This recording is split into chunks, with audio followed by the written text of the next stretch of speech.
Et on accueille, comme prévu, Marine Billiard. Bonjour, bienvenue. Merci. Vous êtes la fondatrice, la présidente de Saint-Honoré Cleaning. C'est quoi votre métier ? On est une entreprise de nettoyage spécialisée dans l'hôtellerie haut de gamme. Donc les hôtels externalisent toute la partie, ce qu'on dit dans le jargon, le housekeeping. Donc on prend soin des lieux, des chambres, des parties communes, des spas, pour préparer l'arrivée de chaque client et qu'ils aient l'impression de rentrer dans la chambre pour la première fois. Vous avez créé l'entreprise Saint-Honoré Cleaning en 2012. C'est quoi votre originalité ? Est-ce qu'une offre comme la vôtre n'existait pas ? Alors, si, il y a des entreprises concurrentes qui font ce qu'on appelle l'externalisation housekeeping. La différence, quand moi j'ai créé Saint-Honoré Cleaning, l'idée c'est que je venais pas du tout de ce secteur-là. Ouais. Et je me suis rendu compte qu'il y avait plein d'innovations à apporter dans un métier classique. Donc on a testé plus de 37 innovations en 8 ans. Et l'idée c'était comment je fais en sorte d'économiser aussi mes équipes. En fait, un jour, j'ai fait une journée où j'ai fait 8 chambres sur une même journée. Et je me suis rendu compte, c'est un des métiers les plus durs. Et comment faciliter le travail des équipes ? Si je facilite leur travail, on réduit les TMS, les troubles musculo-squelettiques, les problèmes respiratoires. On fidélise aussi nos talents. Et puis, on a un peu plus de plaisir à venir au travail. On arrive avec le sourire.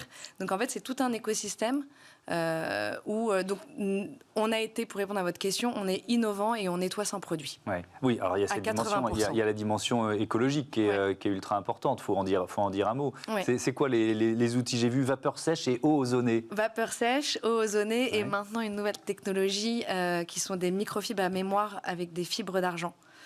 Donc vapeur sèche, je peux citer les partenaires ? Mais oui, allons-y. Donc avec Vapodil, donc c'est un système de nettoyage où ça sort à 120 degrés avec plusieurs barres de pression. Donc on n'a plus besoin de produits. L'eau ozonée remplace aussi les produits et également un désinfectant et ça évite aussi moi à mes équipes de partir, vous savez, avec un panier de produits. Voilà. Et Repat, qui est donc des microfibres à mémoire. Donc avec tout ça, on n'a quasiment plus de chimie. Bon, c'est parfait. Voilà les qualités, on va dire, de votre entreprise. Claire-Agnès Guettin, pourquoi vous avez invité Marine Billiard aujourd'hui ? Et puis, surtout, qu'est-ce qui vous a plu dans son histoire, qui est dans le livre, évidemment ? Alors, ce qui m'a plu dans son histoire, c'est quand elle m'a dit mot pour mot, c'est en devenant responsable que je suis devenue rentable. C'est-à-dire qu'elle m'a expliqué qu'elle a modifié complètement donc, ta structure de coût. C'est-à-dire qu'avant, parce qu'il y a eu une petite période où il y avait des produits chimiques. On a démarré avec des produits chimiques. Vous avez démarré avec des produits chimiques. Tout à fait. Et donc, c'est du consommable. C'est des consommations intermédiaires. Et là, quand tu parles d'eau ozonée et de vapeur, tu parles de machines qui rentrent dans ton bilan et qui sont amortissables. Donc, en changeant la structure des coûts, elle est devenue rentable. Donc, en étant responsable, elle est devenue rentable. Bravo. Et rentable aussi sur la partie humaine. C'est-à-dire quand on réduit le turnover, un coût aussi le turnover.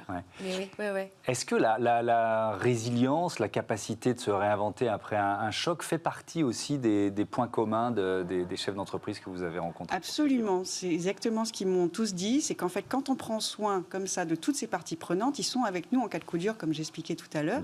Et Marine peut en parler justement de la résilience de son entreprise dans les conditions actuelles. Vous vous en doutez bien, puisqu'elle travaille dans les hôtels, que l'année 2020 et 2021 n'a pas été l'entreprise l'année la plus profitable, mais elle a réussi comme ça justement avec ses équipes à effectuer un pivot. Ça tombe bien parce que c'est la transition que j'avais prévue. Racontez-nous comment vous faites un peu twister votre modèle économique en quelque sorte. On est obligé parce que on était une entreprise avec plus de quasiment 90 personnes.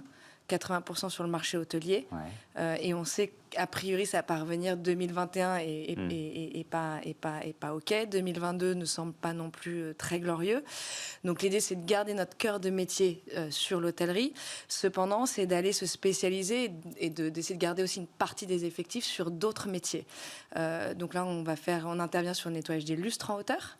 Donc là, on peut, au-delà de l'hôtellerie, on a accès à des particuliers, à des théâtres, des musées, ou des choses où les périodes calmes nous permettent de pouvoir intervenir.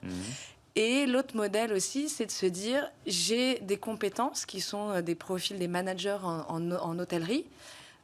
Comment on peut utiliser ce savoir-faire et dans l'hôtellerie, il y a ce sens du service qui est incroyable. On est dédié aux clients. Et donc, l'idée, c'est d'apporter ça aux entreprises. Donc, les entreprises où demain, les gens vont revenir aussi sur le lieu du travail. on va accompagner et être présent pour être ce que j'appelle donc 4-4, c'est le nom du projet Quatuor.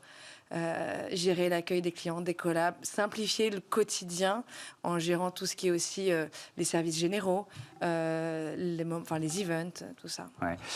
On va dans quelques jours célébrer, si j'ose dire, ça fera 1 an que le premier confinement a été décidé. L'une et l'autre, quelles leçons vous tirez de l'année écoulée, Claire Agnès ? Alors moi, je pense qu'on va mettre évidemment des énormes guillemets, mais s'il y a bien un effet positif, alors, c'est une pandémie, c'est absolument horrible ce qui nous est arrivé, surtout la crise qu'on va subir pendant plusieurs années. Et s'il y a un effet positif, je pense quand même que c'est une amélioration de la prise de conscience, à la fois des entreprises et des consommateurs, qu'ils ont un impact et que la carte bancaire a un impact. Parce que ce qu'on pense avec Benjamin Zimmer, c'est bien que l'entreprise est responsable, peut aussi se développer maintenant, parce qu'elle répond tout simplement à une demande des consommateurs. Elle répond non pas à un phénomène de mode qui va durer 2-3 ans, elle répond, je pense, à une lame de fond.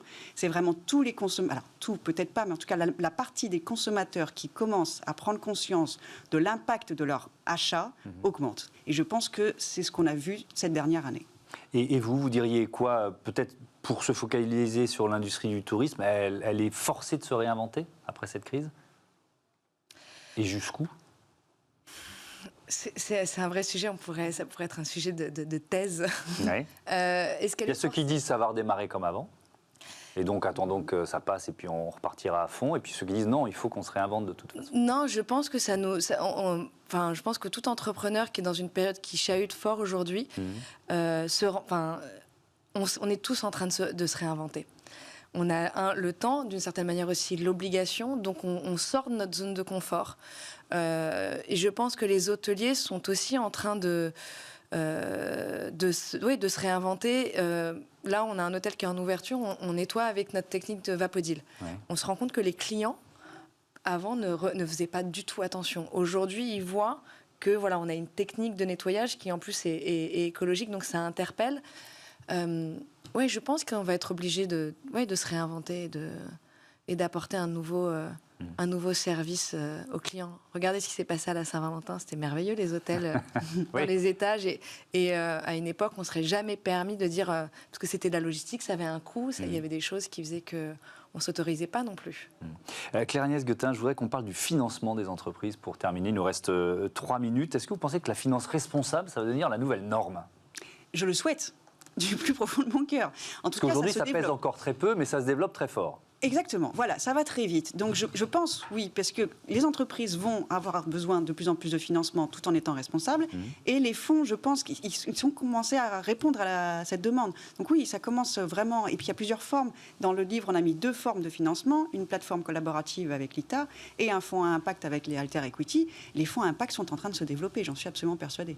Quand vous voyez Total changer de nom, basculer en Total Énergie, dire notre objectif c'est de devenir le leader des énergies renouvelables, ça vous fait rire là, je ne sais pas pourquoi.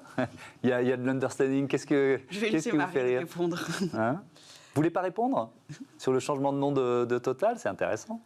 Non, quelle est entre guillemets la part de réelle vérité sur la dynamique du sujet, la part un peu peut-être de marketing ? Je ne sais pas, à vous de juger. Je pense que c'est aussi, je lis cette question au financement, évidemment. Est-ce que ce n'est pas aussi sous pression et avec l'objectif de pouvoir renouer avec des financements que Total prend ce virage ? Je ne sais pas. Il faudra demander à Total. Oui, je veux bien y leur demander, si vous voulez. Ok, donc vous êtes prudente là-dessus. Oui. Why not ? Est-ce que la dimension écologique de votre positionnement, de votre entreprise, a facilité votre financement ? Est-ce que vous avez ressenti ça ? Non, au départ, il a pu être compliqué parce que démarrer avec... c'était, comme on dirait, disruptif à l'époque, il y a 6 ans. Et aujourd'hui, au contraire, après, j'ai un client qui nous a suivis et qui nous a dit « je veux cette technique-là et je veux qu'on sorte des produits ». Mais à un moment donné, il faut obtenir l'adhésion des clients, signer sur un protocole qui est complètement nouveau. Ouais. Donc c'est là où souvent c'est des partenariats aussi clients-fournisseurs où on se dit allez, on va prendre un risque, on y va. Oui, il faut d'abord les faire sortir de leur zone de confort d'une certaine façon. Oui, mais aussi bien les équipes. Et puis pour les financements, il faut arriver à convaincre que les choses... Enfin, on le sait très bien, tout ce qui est un peu nouveau... Voilà, il faut être audacieux et le tenter. Et puis, alors vous êtes au bon endroit pour être audacieux, c'est le nom de la chaîne. Merci à toutes les deux d'avoir participé à ce débat. Je rappelle le titre de votre livre, Une entreprise responsable et rentable, c'est possible, aux éditions Contente. Ah voilà, allez tout de suite, on s'achète un tableau, allez soyons fous.